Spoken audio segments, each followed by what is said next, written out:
हरे कृष्णा। तो देखिए, आज मैं आप सभी को बताने वाली हूँ कि लड्डू गोपाल का जन्म तो हो चुका, तो अब हम बताएंगे कि लड्डू गोपाल की छठी कब होंगी। जैसे छोटे बच्चों की जैसे जन्म होता है, फिर उनकी छठी का दिवस होता है कि हम छठी कब पूजें, तो उसी तरह से लड्डू गोपाल की भी छठी का दिन होता है कि हम इस वीडियो में आप सभी को यही बताएंगे कि इस दिन किस दिन लड्डू गोपाल की छठी होंगी और उस दिन क्या शुभ योग बन रहे हैं इस दिन कि हम कौन से दिन लड्डू गोपाल की छठी करें, जिस दिन हमें शुभ योग बने, और उसमें किस तरह से हम पूजा मुहूर्त का समय क्या होगा, पूजा विधि क्या होगी और उनका खास भोग क्या होगा।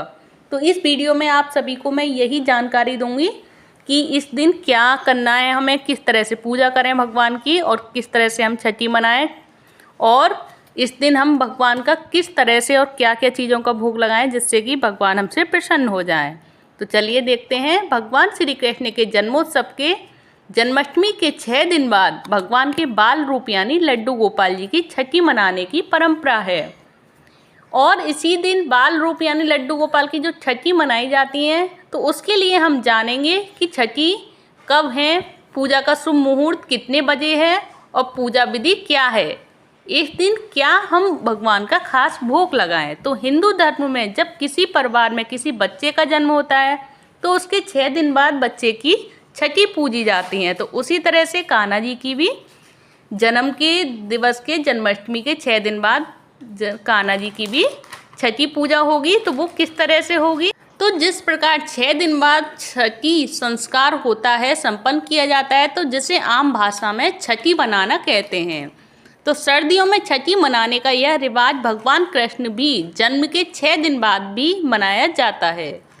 भगवान श्री कृष्ण का जन्मोत्सव जन्माष्टमी 26 अगस्त को बहुत धूमधाम से मनाई गई थी। तो आइए जानते हैं लड्डू गोपाल की छठी पूजन भी हम कब करें और उसका पूजा का शुभ मुहूर्त कितने बजे रखें और पूजा विधि का खास भोग में क्या लगाएं। तो कब है भगवान कृष्ण की छठी, तो भगवान कृष्ण जन्माष्टमी त्यौहार के 6 दिन बाद भगवान बाल कृष्ण की छठी की रस्म मनाई जाती है। पंडितों के अनुसार चूंकि कृष्ण जन्माष्टमी 26 अगस्त को मनाया गया था, इसीलिए इसके 6 दिन बाद यानी भाद्रपद कृष्ण पक्ष की चतुर्दशी तिथि को लड्डू गोपाल की छठी पूरे विधि विधान से मनाई जाएगी। जो भाद्रपद कृष्ण पक्ष की चतुर्दशी तिथि इस बार 1 सितंबर 2024 को पड़ रही है। इस तारीख को शुभ मुहूर्त में छठी मनाई जाएगी। और अब जानिए छठी कृष्ण छठी पर कौन कौन से शुभ योग हो रहे हैं।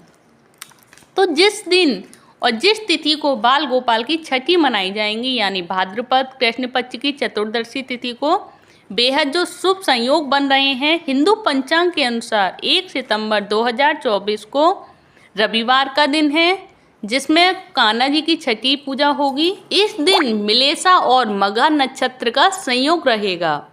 वहीं इस योग की खास बात करें तो पारिक और शिव योग के साथ सूर्य सिंह राशि और चंद्रमा कर्क राशि में विराजमान होंगे। इन विलक्षण लक्षणों का योगों के महासंयोग से भगवान कृष्ण की छठी करने से शीघ्र ही सभी की मनोकामनाएं भी पूर्ण होंगी।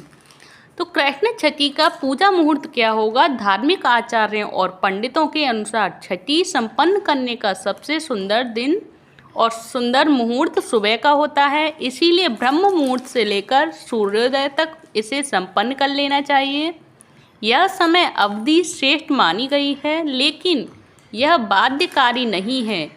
भक्त अपनी श्रद्धा और सामर्थ्य के अनुसार सूर्यास्त होने से पहले तक कृष्ण छठी पूजा कर सकते हैं। तो अब मैं आप सभी को बताऊंगी कृष्ण छठी पूजा की विधि की किस प्रकार से हम छठी पूजा विधि करें। तो रविवार 1 सितंबर की सुबह में उठकर नहा धोकर स्वच्छ कपड़े धारण करने चाहिए। फिर एक चौकी पर लाल या पीला आसन बिछाकर भगवान लड्डू गोपाल को विराजमान करें।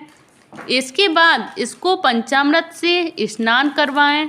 फिर इनको पीले रंग का एक कपड़ा और वस्त्र पहनाएं और स्थापित करें। फिर भगवान को चंदन का तिलक लगाएं और फूल माला भी अर्पित करें। फिर घी का दीपक जलाकर उनकी आरती उतारें। लड्डू गोपाल को हमें क्या खास भोग लगाना चाहिए जिससे हमसे लड्डू गोपाल प्रसन्न हो जाएं, तो ये भी सुनिए। लड्डू गोपाल की विधिवत पूजा कर लेने के बाद उनको कड़ी चावल का भोग लगाएं। आप माखन मिश्री का भोग भी लगा सकते हैं, लेकिन कृष्ण छठी के दिन लड्डू गोपाल को भोग लगाने के लिए कड़ी चावल बनाया जाता है। इसके बाद परिवार के सदस्यों और लोगों में प्रसाद का वितरण करना होता है और प्रभु से सुख और शांति की समृद्धि में वृद्धि की कामना भी करते हैं और लड्डू गोपाल की जय जयकार लगाते हैं। बोलो लड्डू गोपाल की जय। तो देखिए ये रही लड्डू गोपाल की छठी संबंधी खास बात है कि हमें किस प्रकार छठी पूजा करनी चाहिए और कौन से मुहूर्त में करें और कौन सा भोग लगाएं उनको। तो ये सारी जानकारी लड्डू गोपाल के लिए आप सभी को कैसी लगी प्लीज़ मुझे कमेंट बॉक्स में बताइएगा। अच्छी लगी हो तो प्लीज़ वीडियो को लाइक करें, चैनल को सब्सक्राइब करें। धन्यवाद। हरे कृष्णा हरि बोल।